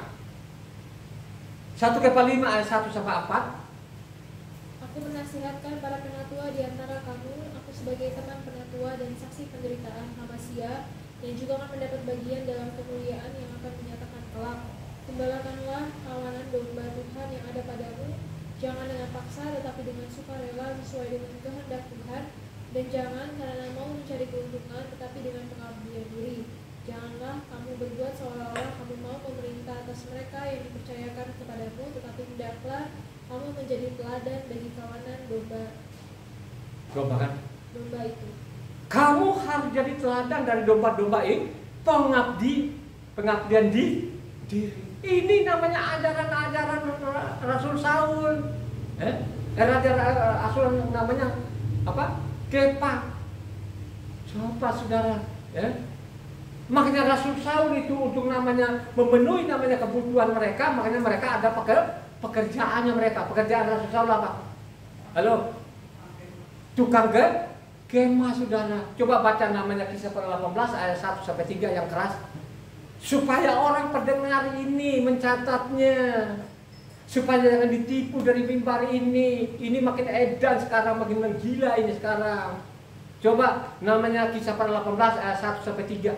Ketika Saul meninggalkan Athena lalu pergi ke Korintus, di Korintus ia berjumpa dengan seorang Yahudi bernama Aquila yang berasal dari Pontus. Ia baru datang dari Italia dengan Priscilla istrinya karena Kaisar Claudius telah memerintahkan supaya semua orang Yahudi meninggalkan Roma.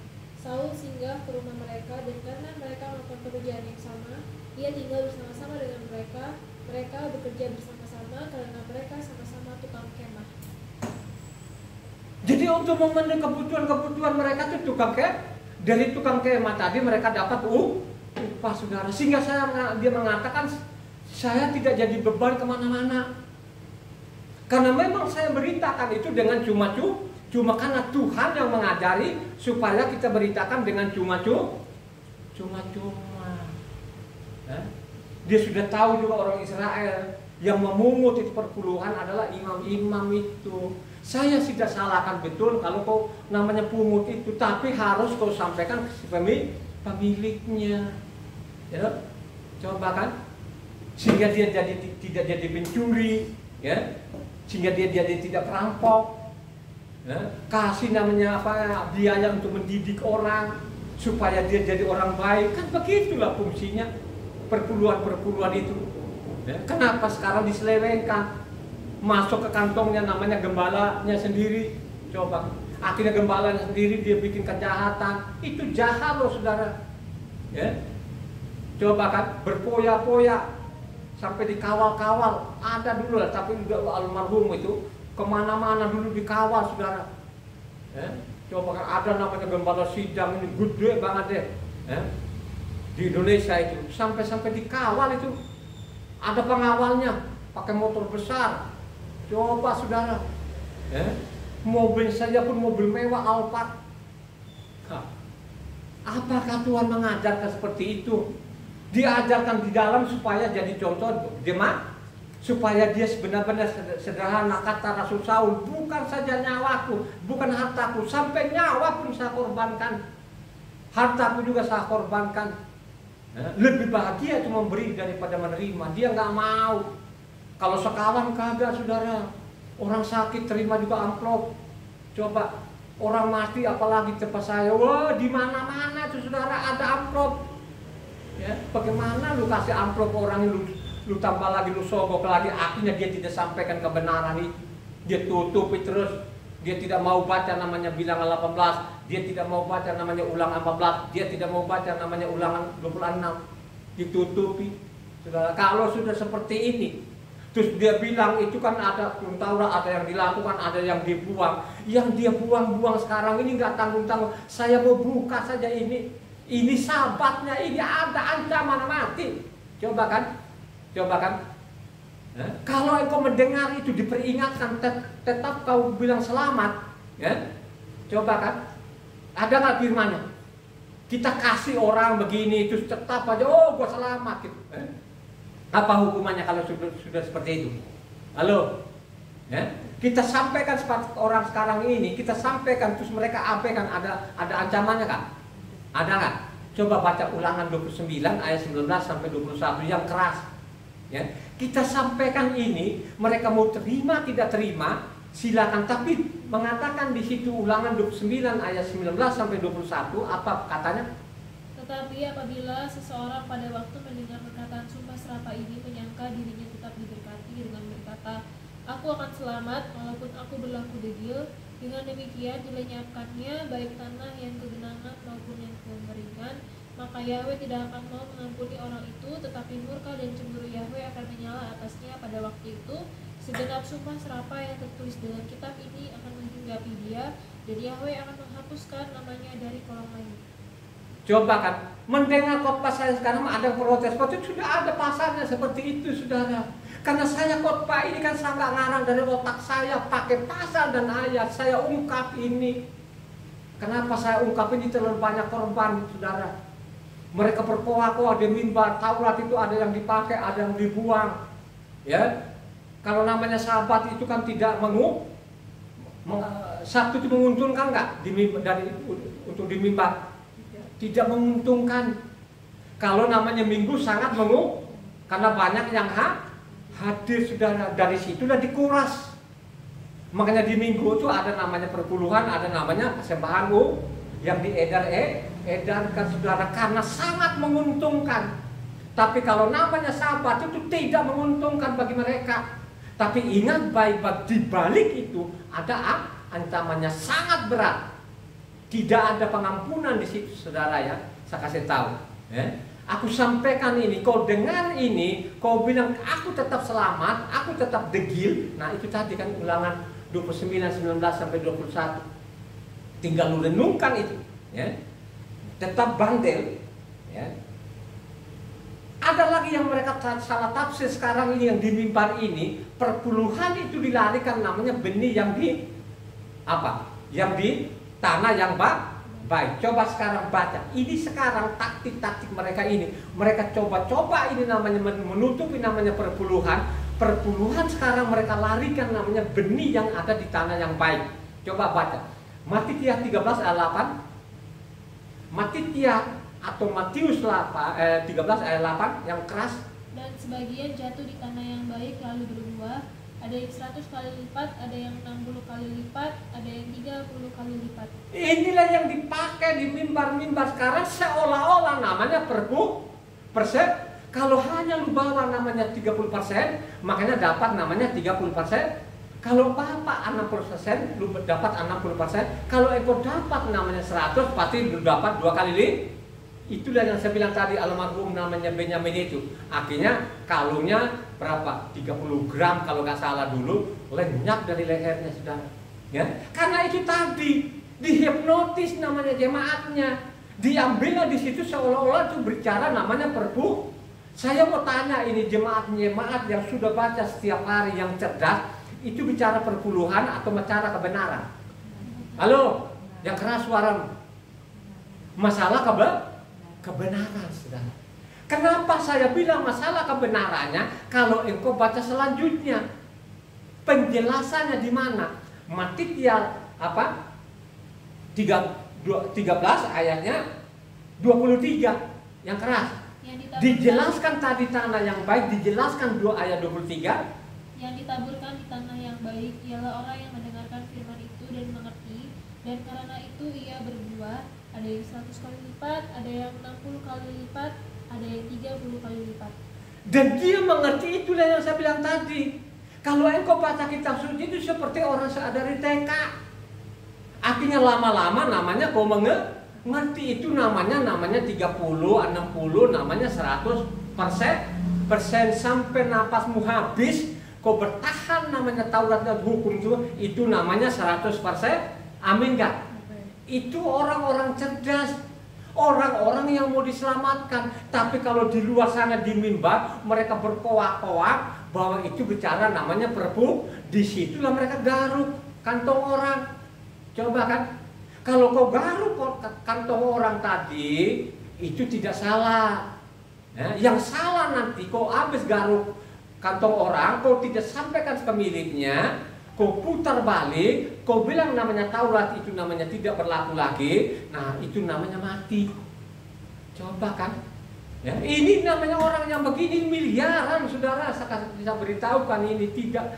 Ini kan yang mau mengikuti yang katanya mencintai Taurat segala-galanya itu kecil sekali. Tidak ada namanya di dunia ini 10%, saya mau beritahukan.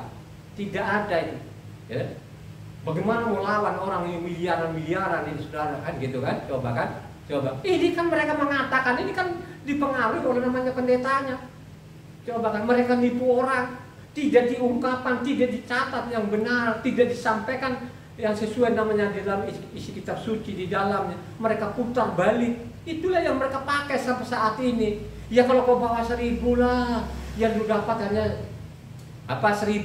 Coba kalau kau bawa namanya 10 juta, pasti lu peroleh namanya 10 juta. Kau bawa 1 miliar, pasti lu dapat 2 miliar. Jadi dia agak, oh kita anak raja, kita kaya. Gundulmu itu yang kaya. Justru seorang pemimpin itu harus dia sederhana. Coba kan, dia tidak Tuhan mengajarkan itu benar-benar berlebihan. Makanya di dalam itu disediakan makan supaya orang-orang ini fokus namanya menyampaikan namanya kebenaran. Karena seorang imam itu harus jadi pengajar. Dia harus sampaikan namanya kebenaran. Dia tidak boleh menyimpang. Dia harus sampaikan Taurat ini apa adanya. Dia tidak boleh tambah dan dia tidak boleh kurangin. Amin gak? Ya? Hanya persoalan berjalan waktu sekarang ini, termasuk nama orang asing atau orang Kristen ini, mulailah mereka membola balik, gitu loh. Mereka putar balikan. Makanya saya mengatakan itu, kalau namanya orang Israel mereka perkosa, kalau orang asing sekarang ini orang Kristen itu mereka menginjak-injak firman Tuhan. Kenapa saya mengatakan ini? Kan saya baca dari Kejadian sampai Wahyu sudah 170 kali. Coba mau bohongi saya?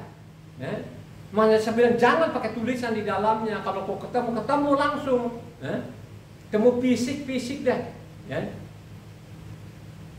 Ini saya jengkel, saudara. Saya jengkel itu loh, mereka di YouTube itu kan banyak yang nonton mereka ini. Ribuan orang itu, saudara. Coba kan, berapa orang yang like sama dia dengan perkataannya itu. Kalau orang like kan senang, dianggap itu benar.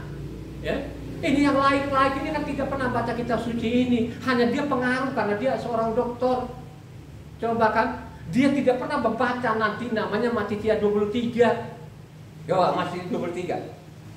Matitia 23 ayatnya 16-18. Celakalah kamu, hai pemimpin-pemimpin buta yang berkata bersumpah demi bait suci. Sumpah itu tidak sah, tetapi bersumpah demi emas bait suci, sumpah itu mengikat. Hai kamu orang-orang bodoh dan orang-orang buta, apakah yang lebih penting, emas atau bait suci yang menguduskan emas itu? Bersumpah demi mezbah, sumpah itu tidak sah, tapi bersumpah demi persembahan yang ada di atasnya, sumpah itu mengikat. Coba saudara, dia bilang kalau namanya kebenaran itu tidak sah, tapi kalau namanya perpuluhan, wah benar-benar itu salah dan lain sebagainya, ini milik Tuhan, jangan kau curi. Ini loh yang terjadi sampai saat ini, saudara. Ini Matitia 23 ini diancam oleh namanya Tuhan. Ini orang-orang Israel ini, saudara, bukan bicara orang asing. Makanya saya mengatakan orang asing ini bukan memutarbalikkan lagi, mereka menginjak-injak namanya hukum Tuhan ini. Coba kan, ini jahat sekali mereka ini. Orang-orang Kristen sekarang ini yang menggelar diri mereka dokter-dokter itu pengaruhnya jangan bilang kecil, karena sekarang itu di YouTube itu dibaca seluruh dunia. Berapa orang itu yang mengikuti ajaran-ajaran sesat mereka itu, bahwa Taurat itu tidak berlaku. Padahal di dalam kitab suci yang sering saya akan di tiap Sabtu itu namanya Matitia 5 ayatnya 17-20 kan sangat jelas di situ. Aku datang itu bukan meniadakan Taurat, satu titik, satu iota. Mendingkan langit dan bumi itu lenyap daripada namanya mau menghilangkan satu titik. Ini kan ada ancamannya. Ancaman mati di situ, lemparkan kau neraka. Mereka pedulikan nggak dokter-dokter ini? Tetap saja mereka tua itu bukan zamannya lagi. Coba kan, ini kejahatan mereka ini makin merajalela sampai saat ini, saudara. Di mana-mana, coba kan. Makanya saya mengatakan di Eropa sekarang itu tidak ada lagi. Kalau ada pun yang 20% segala macam, itu orang mau mati sudah, itu yang gak tahu apa udah pikun-pikun itu. Nah, karena kebiasaan dengan nenek moyangnya yang penting masuk ibadah, ya, sudah selamat kata mereka, ya. Dan itu juga sudah dinubuatkan mana? Yeremia 7 ayatnya 9 di sana, ya kan? Coba. Ini sudah dinubuatkan Yeremia 7 ayat 9, 10. Rasakan kamu mencuri, membunuh, berzina, dan bersumpah palsu, membakar korban kepada Baal, dan mengikuti ilah lain yang tidak kamu kenal. Kemudian kamu datang berdiri di hadapanku, di rumah yang atasnya namaku diserukan sambil berkata, kita selamat, supaya dapat pula melakukan segala perbuatan yang keji ini. Coba saudara, itulah yang terjadi sampai saat ini. Dia datang di ibadahnya segala macam, karena itu pencuri namanya, korupsi dan lain sebagainya. Dia datang di ibadah gitu. Yang penting saya masuk di rumahnya Tuhannya dialah kan gitu. Udah selamat saya katanya. Coba, ya. Apakah itu Tuhan mengajarkan seperti itu? Tidak diajarkan. Makanya seorang imam ini benar-benar harus betul-betul mengajari orang benar, karena dia tidak mikirkan nasibnya lagi, karena sudah ada makanan. Makanya kalau aku baca lagi tadi selanjutnya di bawah, tadi Matius 23 kan sudah baca tadi 6-8 di atas, yang di meja itu sah, tapi kalau namanya Taurat itu buang. Tapi ayat 23 di bawah, celakalah kamu, hai ahli Taurat dan orang-orang Farisi, hai kamu orang-orang munafik, sebab persepuluhan dari selasi, adas manis dan jintan kamu bayar, tetapi yang terpenting dalam hukum Taurat kamu abaikan, yaitu keadilan dan belas kasihan dan kesetiaan. Yang satu harus dilakukan dan yang lain jangan diabaikan. Coba, yang satu dilakukan, yang lain tidak boleh diabaikan. Itu yang dia masuk, aku datang itu bukan meniadakan Taurat, 1 titik 1 iota, gitu. Coba kan. Makanya diperingatkan kepada dulu namanya rasul-rasul yang lain kepada namanya Rasul Saul itu supaya memperhatikan orang-orang miskin, ya. Makanya dibilang Rasul Saul itu yang utama. Coba baca Galatia 2 ayat 10. Hanya kami harus tetap mengingat orang-orang miskin, dan memang itulah yang sungguh-sungguh kuusahakan melakukannya. Coba kan. Jadi itu benar-benar harus kami melakukan, perhatikan namanya orang-orang Kalau sekarang itu tidak, saudara. Dikasih, sekarang ada 1000, dia tilak namanya 900, dia kasih 100 perak. Coba. Jadi untuk 900 ini dia berpoya-poya.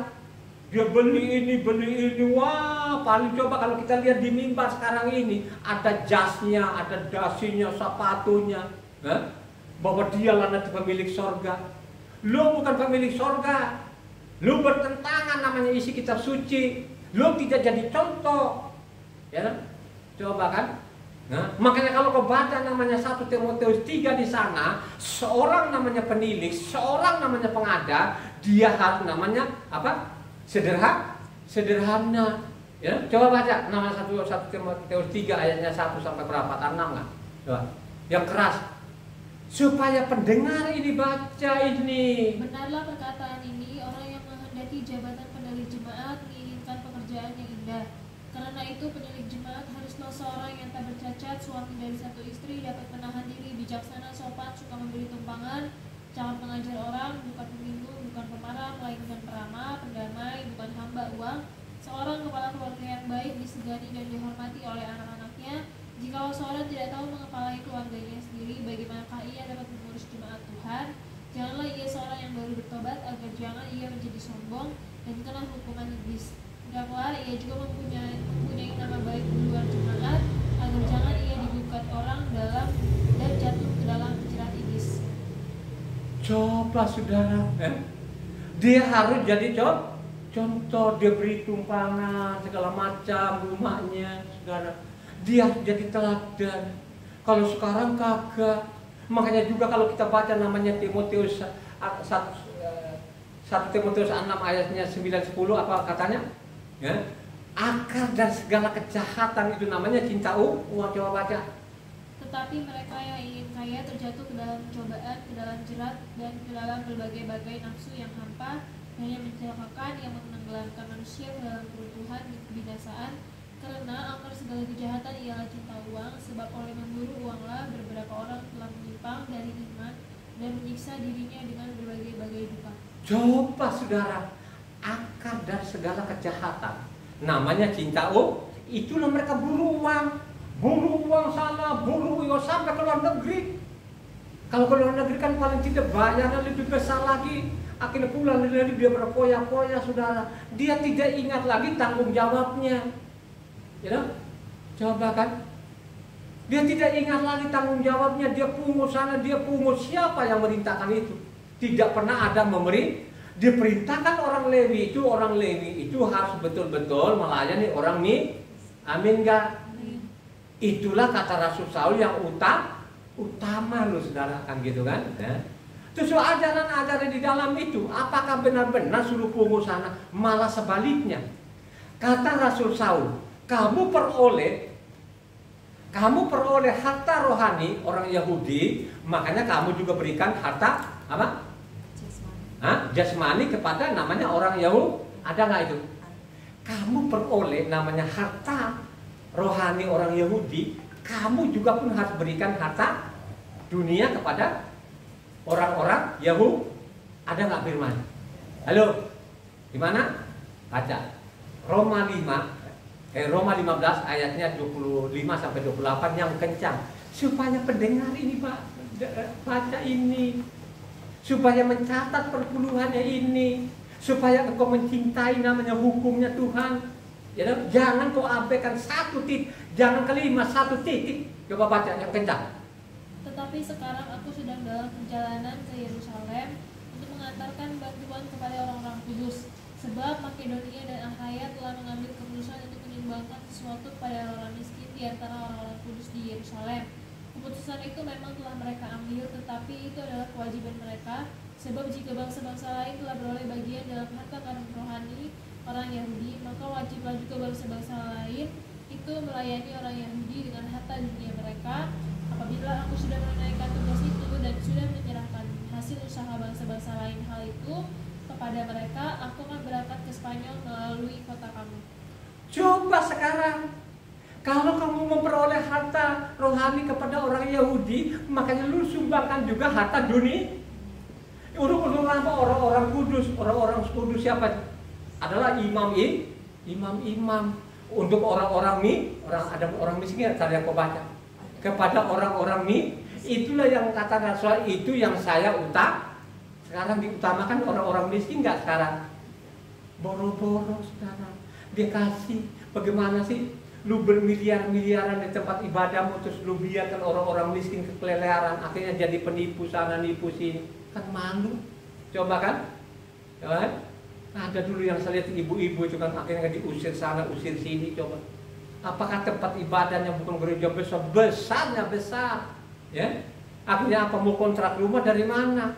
100.000 tiap bulan cukup, ya? Untuk makan aja nggak cukup. Bagaimana? Akhirnya apa, diusir sana diukir sini. Akhirnya apa? Malu nggak itu? Masa orang-orang Kristen seperti itu? Ya? Kalau kita ikuti kitab suci di dalamnya tidak ada kelapar. Kalau engkau mencintai ya namanya 5 kitab ini, lo tidak akan lapar, lo tidak miskin-miskin betul, lo tidak akan kena malapetaka, lo tidak akan mati dengan penyakit, ya. Amin gak itu? Ya? Kalau engkau mencintai namanya hukum Tuhan, ya? Bagaimana lo mencintai hukum Tuhan? Harus engkau baca. Dengan engkau baca setiap hari, pasti engkau mencintai namanya hukumnya Tuhan atau Tauratnya Tuhan. Tidak boleh kau ikut-ikutan di luar sana itu. Katanya Taurat itu ada yang dipakai, ada yang dibuang. Yang lu buang ini gak tanggung-tanggung. Hari Sabat, apa sih isi di dalam? Kan tidak ada, hanya Sabatnya. Diperingatkan tadi perpuluhannya.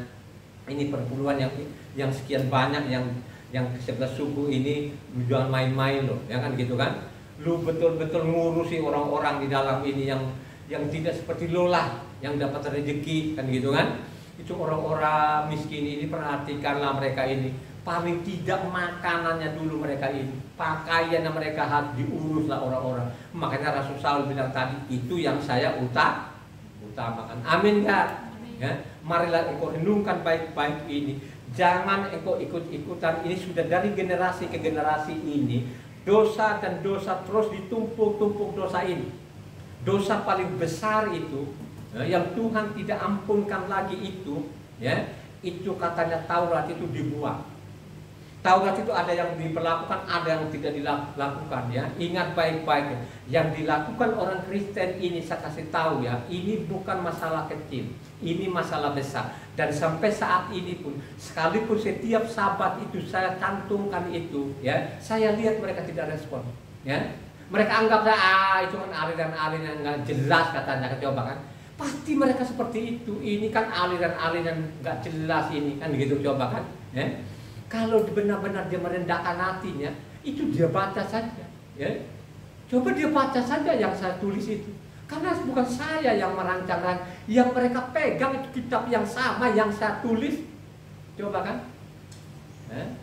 Kalau benar-benar mereka itu baca dengan benar, terus mereka lakukan, pasti selamat. Tapi kalau mereka abaikan, mereka bilang sekalipun itu saya tolak, saya nggak mau abaikan, tetap saya selamat. Tadi sudah dibacakan oleh Ibu Ana tadi, Ulangan 29 ayatnya 19-21. Hukum ini akan berlaku nanti kepada orang-orang yang mengabaikan namanya apa? Halo, hukumnya tuh Tuhan. Amin enggak? Halo.